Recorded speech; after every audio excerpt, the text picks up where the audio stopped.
நம்ம பாக்குற கண்ணோட்டம் மாறுற பத்தி அது ஒரு டாபிக்கா மாறும். புரியுதா? அந்த டாபிக் சரியான வழியில ஒரு நிரூபிக்கப்பட்ட அது வந்து ஒரு சப்ஜெக்டா மாறும். அப்படித்தான் நம்ம பார்க்குற சப்ஜெக்ட் ஒன்னொன்னும் பிசிக்ஸ், கெமிஸ்ட்ரி, பயாலஜி இப்படி எல்லாம் மாறி இருக்கு. புரியுதா? ஒன்னொன்னுக்கு ஒரு டெபினேஷன் வந்து இருக்கும். இப்ப நான் சொல்ற ஒரு வார்த்தையை வந்து நல்லா கவனிச்சுக்கோ.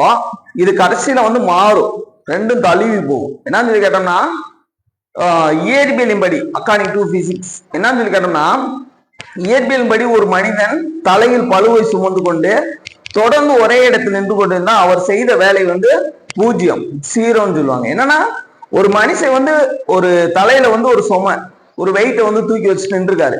ஆனா ரொம்ப நேரமா அங்க ஒரே இடத்துல நின்றுருக்காரு அப்படின்னா அவர் எந்த வேலையும் செய்யல அப்படின்னு அர்த்தம். புரியுதா?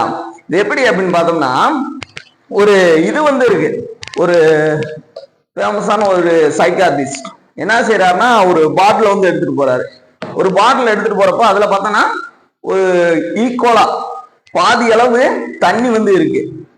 அப்ப அந்த தண்ணியை வந்து என்ன செய்யறாருன்னா இந்த ஸ்டூடெண்ட்ல என்ன எக்ஸ்பெக்ட் பண்ணாங்க அப்படின்னா என்னத்தை எக்ஸ்பெக்ட் பண்ணிக்கிட்டு இருந்தாங்க அப்படின்னா என்னத்தை எதிர்பார்த்துட்டு இருந்தாங்கன்னா எப்படிப்பட்ட கேள்விகளை அவர் கேட்பாரு அப்படின்னு பார்த்தா இந்த பாட்டில் வந்து பகுதி நிரம்பி இருக்கா இல்ல பகுதி காலியா இருக்கா அப்படின்னா ரெண்டுமே ஆன்சர் கரெக்ட் தானே.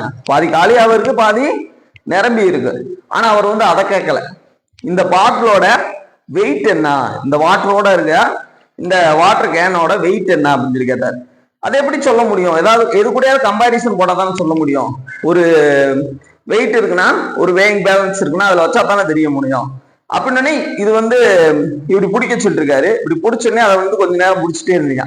இப்போ வந்து வெயிட் தெரியாது கொஞ்ச நேரம் பிடிக்கிறப்ப. இதே ஒரு அரை மணி நேரம் ஒரு மணி நேரம் ஆகுறப்ப வெயிட் இன்க்ரீஸ் ஆகுற மாதிரி இருக்கும். பாத்திருக்கியா? இது அப்படியே நம்ம கையை வலிக்கிற மாதிரி இருக்கும், கடுக்கிற மாதிரி இருக்கும், இது கீழே அழுத்துற மாதிரி இருக்கும். இதுதான் அப்ப வெயிட் மாறுதா? இதோட வெயிட் மாறிடுச்சா? 9.8 மீட்டர் ஸ்கொயர்ல இருந்து இது மேல செயல்படக்கூடிய அந்த புவியீர்ப்பு விசையோட மதிப்பை தான் நம்ம வெயிட்டுங்கிறோம்.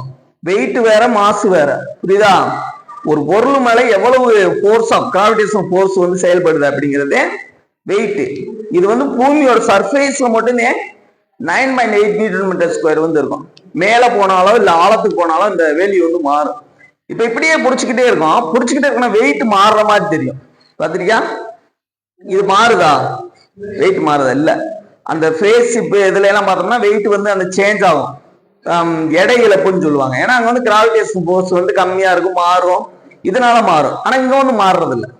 இதை எதுக்கு அவர் சொல்லுவார்னா இது மாதிரி ஒரே பிரச்சனைய நம்ம ஹோல்ட் பண்ணிக்கிட்டே இருக்கோம். ஒரே பிரச்சனையை பத்தி நினைச்சிட்டே இருந்தோம்னா வெயிட்டேஜ் அதிகமாகி அதை பத்தி ஓவர் திங்கிங் அதிகமாகி நமக்கு இந்த மென்டல் இஷ்யூஸ் இதெல்லாம் வந்து நிறைய வரும் அப்படிங்கிறதான்னு சொல்லுவார். இது வந்து இதுபடி சைக்காலஜி படி, பயாலஜி படி. பயாலஜி படி என்னன்னு சொல்லி கேட்டோம்னா ஒர்க்குக்கு வந்து டெஃபினேஷன் வந்து வேற. பிசிக்ஸ் படி பார்த்தோம்னா ஒர்க்குக்கு வந்து டெஃபினேஷன் வந்து வேற. ஒரு மனுஷன் ஒரு பழுவை சுமந்துட்டு ஒரே இடத்துல நின்றுருக்காருன்னா அவருக்கு வந்து இந்த எனர்ஜி வந்து வேஸ்ட் ஆகும். அந்த பயாலஜிக்கலி அவரோட ஏடிபி மாலிகுல்ஸ் எனர்ஜி சோர்ஸ் வந்து என்னது பயாலஜி படி ஏடிபி அடினைட் ட்ரைபாஸ்பேட் எனர்ஜி சோர்ஸ். நம்ம என்னதையும் சாப்பிட்டாலும் அது குளுக்கோசா மாதிரி கடைசியில் ஏடிபியாதே மாறும். இந்த எனர்ஜி வந்து ஸ்பெண்ட் பண்ணப்படுது. புரியுதா? அங்க அவர் வந்து வேலை செய்யறாரு, அது மிகைப்படுத்தப்படுது. பிசிக்ஸ் படி இந்த மாதிரி கிடையாது. இதே எப்படி சொல்றோம்னு பாத்துக்க, வேலைக்கு பிசிக்ஸ் கொடுக்குற டெஃபினேஷன் என்னன்னு சொல்லி சொன்னோம்னா ஃபோர்ஸ் இன்டு டிஸ்பிளேஸ்மெண்ட். அதாவது ஒரு விசை செயல்பட்டு ஒரு பொருள் மேல செயல்பட்டு அந்த பொருள் வந்து ஒரு குறிப்பிட்ட தொலைவு நகலணும், குறிப்பிட்ட இடப்பெயர்ச்சி அடையணும். அப்பனாதே அது வேலை செஞ்சிருக்கேன்னு அர்த்தம். இப்போ வந்து நான் இந்த மதுளை தள்ளுறேன், ஒரு ஃபோர்ஸ் வந்து கொடுக்குறேன், இந்த மதுளை வந்து நகலுதா அப்ப நான் வேலையே செய்யலன்னு அர்த்தம். ஆனா பயாலஜி படி என்னது, நான் வேலை செஞ்சிருக்கேன், எனர்ஜி வந்து ஸ்பெண்ட் பண்ணிருக்கேன். புரியுதா? இதுதான். இப்ப ஃபோர்ஸுக்கும் இது டிஸ்டன்ஸ்க்கும் டிஸ்பிளேஸ்மெண்ட் வித்தியாசம். இப்ப வந்து பார்த்தோன்னா எஃப் இன்டு டீன்னு போட்டிருப்பேன், எஃப் இன்டு டீன்னு போட்டிருப்பேன். இப்ப இதுக்கு அர்த்தம் என்னதுன்னா ஃபோர்ஸ் இன்டு டிஸ்பிளேஸ்மெண்ட். புரியுதா? டிஸ்பிளேஸ்மெண்ட் வேற, டிஸ்டன்ஸ் வேற. டிஸ்பிளேஸ்மெண்ட்னா இடப்பெயர்ச்சி, தமிழ் நல்லா இருக்கும். டிஸ்பிளேஸ்மெண்ட்னா இடப்பெயர்ச்சி, டிஸ்டன்ஸ்னா தொலைவு. தொலைவு இடப்பெயர்ச்சி வேறுபடுத்துகன்னு வரும். என்னன்னு கேட்டோம்னா டிஸ்பிளேஸ்மெண்ட்னா எந்த இடத்துல இருந்து எந்த இடத்துக்கு நகர்ந்துருக்க அப்படின்னு ஒரே ஒரு தடவை வந்து மென்ஷன் பண்ணுவோம். அதே டிஸ்பிளேஸ்மெண்ட். இப்ப இங்க இருந்து ஒரு பாயிண்ட் இருக்கு, ஒரு புள்ளி இருக்கு. இங்க இருந்து இங்க வந்து நகல்ற, ஒரு தடவை நகல்றேன், 2 தடவை நகல்றேன், 3 தடவை நகல்றேன், 4 தடவை நகல்றேன், 5 தடவை நகல்றேன், ஒரு 10 தடவை நகல்ற. ஆனா நீ அடைந்த இடப்பெயர்ச்சி டிஸ்பிளேஸ்மெண்ட் எவ்வளவு? வெறும் 10 மீட்டர் தான். புரியுதா? 10 மீட்டர். ஆனா டிஸ்டன்ஸ் எவ்வளவு? 10 மீட்டர் தொலைவு. 10 தடவை கடந்தனா எவ்வளோடா வரும்? 10 மீட்டர் தொலைவு 10 தடவை கடந்தனா எவ்வளவு வரும்? 10 × 10 எவ்வளவு? 100. புரியுதா? 100 மீட்டருக்கு வந்துடும். அப்ப டிஸ்டன்ஸ் எவ்வளோ? டிஸ்டன்ஸ் வந்து 100 மீட்டர், டிஸ்பிளேஸ்மெண்ட் 10 மீட்டர். புரியுதா? எந்த புள்ளியில இருந்து எத்தனை புள்ளிக்கு நகல்றங்கிறது டிஸ்பிளேஸ்மெண்ட். எத்தனை தடவை நகல்றோம் அப்படிங்கிறது டிஸ்டன்ஸ். புரியுதா? இப்ப இதுக்கு டெபினிஷன், வேலைக்கு எப்படி டெபினிஷன் கொடுத்துருக்காங்க அப்படின்னா, ஒரு ஃபோர்ஸோட அடிப்படை அளவு என்னது? ஃபோர்ஸ்ன்னு வந்தாலே, விசைன்னு வந்தாலே, விசையை வந்து கரெக்டா ஃபர்ஸ்ட் வரையறுத்தவர், அந்த டெபினேஷன் கொடுத்தவர் வந்து நியூட்டன். புரியுதா? அப்ப நியூட்டன், ஒரு நியூட்டன் வந்து செயல்படுது. ஒரு நியூட்டன் செயல்பட்டு ஒரு பொருள் வந்து நகர்ந்தாத்தே அங்க வந்து வேலையை செஞ்சிருக்கோம்னு அர்த்தம். எத்தனை மீட்டர் நகலுதுன்னா 1 மீட்டர் நகலுது. புரியுதா? 1 மீட்டர் வந்து நகலுது. அப்ப செஞ்ச வேலை வந்து என்னன்னா 1 ஜூல். வேலையோட அழகு என்னதுன்னா ஜூல் அப்படிங்கிறது. புரியுதா? இதே எப்படி சொல்றோம்னா, ஜூல்ங்கிறது வந்து பார்த்தோன்னா இந்த ஹீட் இருக்குல்ல, ஹீட்டுக்கிட்ட மோஸ்ட்லி பயன்படுத்துவாங்க. எவ்வளவு எனர்ஜியை ஸ்பெண்ட் பண்ணி நம்ம ஒரு வேலையை செய்யறோம் அப்படிங்கிறது இந்த இதுல வரும்.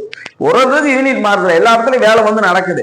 ஒரு கரண்ட் மோட்டார் இருக்குல்ல, இந்த பம்ப், அதுல வந்து பார்த்தோம்னா வேலை நடக்குது. அங்க என்ன சொல்றோம்? 1 HP 2 HP மோட்டார்னு சொல்றோமா? HP என்ன? Horse power. ஹார்ஸ் பவர்னா குதிரை திறன். ஒரு குதிரைக்கு எவ்வளவு திறன் இருக்குமோ அந்த வேலையை ஒரு மின்னாற்றல் எலக்ட்ரிசிட்டியை பயன்படுத்தி எந்த அளவுக்கு நம்ம செய்ய முடியுது அப்படிங்கிறத வச்சு சொல்லியிருப்பாங்க. ஒரு ஹார்ஸ் பவர்ங்கிறது 746 வாட். புரியுதா? ஹார்ஸ் பவர் வாட்டுக்கு மாறுதா? அந்த வாட், சேம்ஸ் வாட், அந்த இதுல வந்துடும். புரியுதா? ஒரு யூனிட் உனக்கு புரியணும்னா இன்னொரு யூனிட்டை வச்சுட்டேன்னு சொல்லுவாங்க.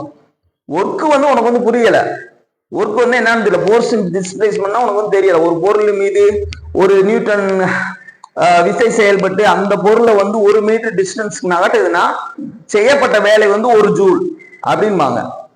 இப்போ பயாலஜிக்கு வர்றோம். பயாலஜிக்கு வர்றப்ப ஹீட்டை எப்படி மென்ஷன் பண்ணுவோம்? அந்த எனர்ஜியை. இப்போ சாப்பாடு சாப்பிட்றோம்னா எவ்வளவு சாப்பாடு சாப்பிட்ற, எவ்வளவு எனர்ஜி அங்க இருக்கணும்னு சொல்லுவோம். 10 ஜூல் எனர்ஜி இருக்கணும்னா சொல்லுவோம். எப்படிதான் சொல்லுவோம் பயாலஜியில் வர்றப்ப? கேலரிஸ்ங்கிற வார்த்தையை பயன்படுத்துவோம். கனாவும் இருக்கா?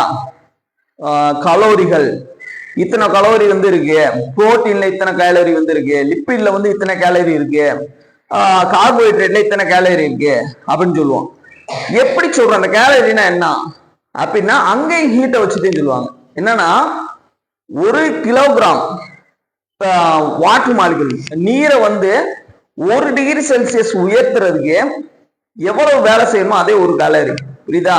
1 கிலோகிராம் நீரை வந்து 1 டிகிரி செல்சியஸ் உயர்த்துறதுக்கு எவ்வளவு வேலை செய்யணுமோ, எவ்வளவு ஹீட்டை கொடுக்கணுமோ அதுதான் 1 கேலரி. புரியுதா? எல்லாமே ஒரே விஷயம் தான்.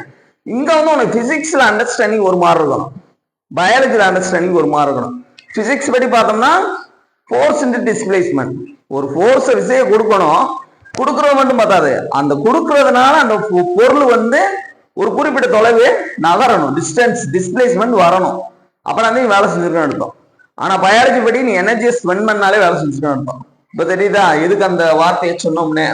அந்த ஒரு இயற்பியலின் படி ஒரு மனிதன் தலையில் பழுவை சுமந்து கொண்டு தொடர்ந்து ஒரே இடத்துல நின்றுக்கிட்டு தான் அவர் வேலையை செய்யணும்னு அர்த்தம். ஏன்னா ஒரு இடத்துல பழுவை சுமந்து நின்றுருக்காரு, அதே இடத்துல நின்றுருக்காரு, டிஸ்பிளேஸ்மெண்ட் ஆகவே இல்லை, இன்னொரு இடத்துக்கு நகரவே இல்லை. அப்ப அவர் செஞ்ச வேலை 0. புரியுதா? இதுதான் இந்த வேலைக்கான டெஃபினிஷன் அக்கார்டிங் டு பிசிக்ஸ். புரியுதா? அதோட வேல்யூ வந்து, அதோட யூனிட் வந்து ஜூல். புரியுதா? வேலையின் அளவு வந்து ஜூல். அந்த ஜூலை வந்து எப்படி வரையறுக்கலாம் அப்படின்னா, ஃபோர்ஸ், அந்த ஃபோர்ஸுக்கு அளவு வந்து நியூட்டன். ஃபோர்ஸ் விசைன்னு வந்த இடத்துல நியூட்டன் தான் யூஸ் பண்ணணும். 1 நியூட்டன் ஒரு நியூட்டன் விசை செயல்பட்டு ஒரு பொருளை வந்து ஒரு மீட்டர் டிஸ்டன்ஸ் நகர்த்தணும்னா அங்க செய்யப்பட்ட வேலை ஒரு ஜூல். புரியுதா? இதே ஜூலுக்கான டெஃபினேஷன்ஸ். வேலைக்கான அலகு ஜூல். ஞாபகம் வச்சுக்கோ. இது பிசிக்ஸ் படி, பயாலஜி படி ஒர்க் டன் 0. புரியுதா? இதனால நான் வச்சுக்கோ. வேலைங்கிறது ஃபோர்ஸ் இன்டு டிஸ்பிளேஸ்மெண்ட். புரியுதா? Force into displacement. அதோட அலகு ஜூல். புரியுதா? அதனால நான் வச்சுக்கோ. ஆஃப்